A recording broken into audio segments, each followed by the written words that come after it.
आणि आता हा युक्तिवाद आणखी नेमका किती वेळ चालणार आहे? साधारणतः 6:30 वाजेपर्यंत हा युक्तिवाद चालेल अशा प्रकारची स्पष्ट सूचना केंद्रीय निवडणूक आयोगाच्या वतीने देण्यात आलेल्या होत्या।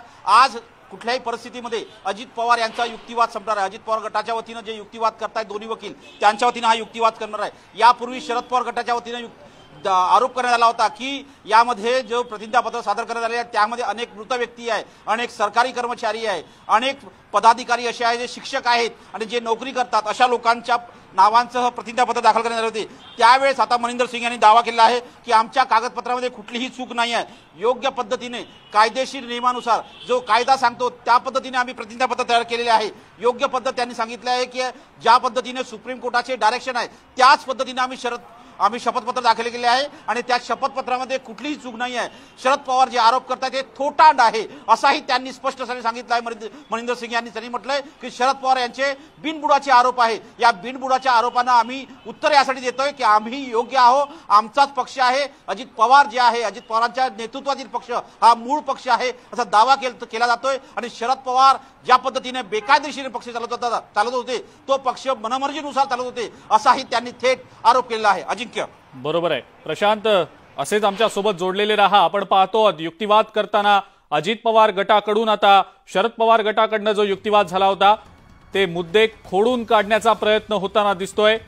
शरद पवार गटाकडून युक्तिवाद करताना हा मुद्दा मांडला गेला होता की अजित पवार गटानं जी कागदपत्र जी प्रतिज्ञापत्र आयोगासमोर मांडलेली होती, सादर केलेली होती त्यामध्ये त्रुटी आहेत, चुका आहेत आणि हा मुद्दा अजित पवार गटानं खोडून काढलेला आहे। आपल्या युक्तिवादादरम्यान आमच्या कागदपत्रांमध्ये कोणत्याही प्रकारची चूक नाही, आम्ही जी प्रतिज्ञापत्र सादर केलेली आहेत ती योग्य पद्धतीने सादर करण्यात आल्याचा उल्लेख अजित पवार गटानं आता युक्तिवाद करताना हा मुद्दा मांडलेला आहे। अत्यंत महत्त्वाचे मुद्दे यावेळेला अजित पवार गटाकडनं मांडले जात आहेत।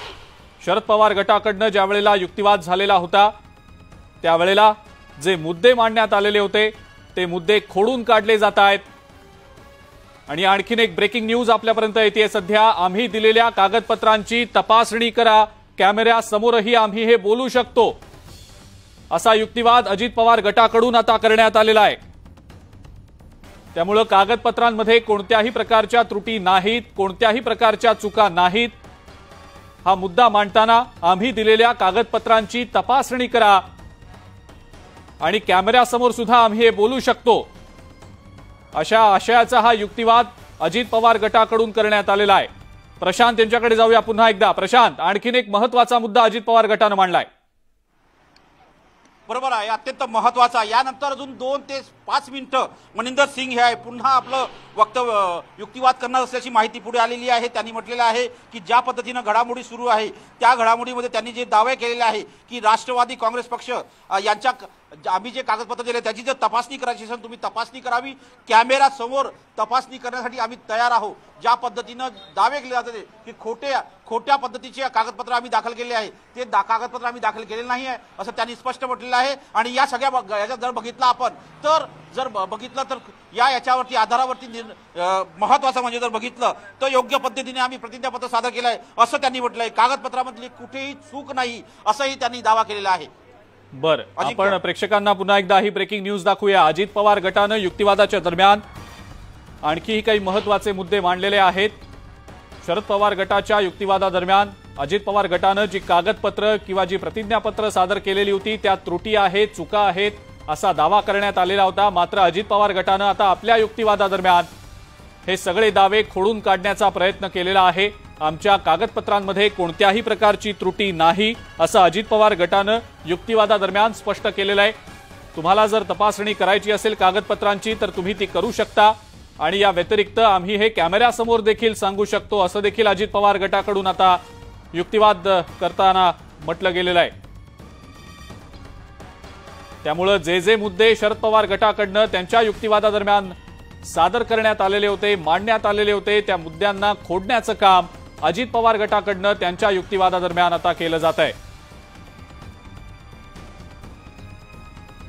राष्ट्रवादी काँग्रेस कुणाची, पक्ष आणि चिन्ह नेमकं कुणाला मिळणार? केंद्रीय निवडणूक आयोगापर्यंत पोहोचलेला हा संघर्ष या संघर्षाचा शेवट नेमका कुणाच्या बाजूने होणार याचीच आता उत्सुकता लागलेली आहे। आज या सुनावणीच्या नंतर काही निर्णायक निकाल समोर येतो का हे देखील पाहणं महत्त्वाचं ठरणार आहे। अजित पवार गटाकडून शरद पवार गटाकडचे मांडलेले सगळे मुद्दे खोडण्याचा प्रयत्न आता या युक्तिवादादरम्यान केला जातोय। प्रशांत लीला रामदास आपले प्रतिनिधी आपल्या सोबत आहेतच। प्रशांत, सोबतच जेव्हा युक्तिवाद सुरू असतो त्या युक्तिवाद सुरू असताना काही कागदपत्रांचा उल्लेख देखील केला जात आहे।